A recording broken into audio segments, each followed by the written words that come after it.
Eh kasi onting kibot mo lang, pwede lang bantaan yung pamilya mo eh. Or kung hindi, babantaan nila yung trabaho mo. So wala ka din magagawa kundi tumahimik na lang. Kasi nga may tinatawag na chilling effect.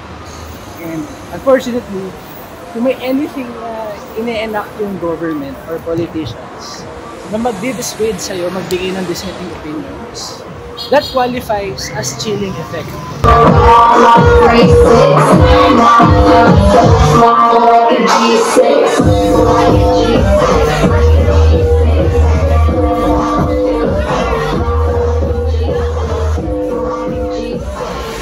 It's only if majority of us are ready, willing to temporarily sacrifice our values, what we care for and appreciate, so that we can prioritize the needs of people.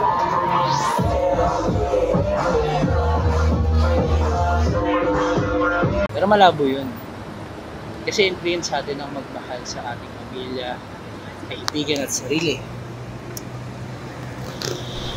Fortunately, hanggang hindi tayo willing i-sacrifice yung mga malalapit sa puso natin, yun ang magiging advantage ng mga nakaupo para panatilihin ang status quo.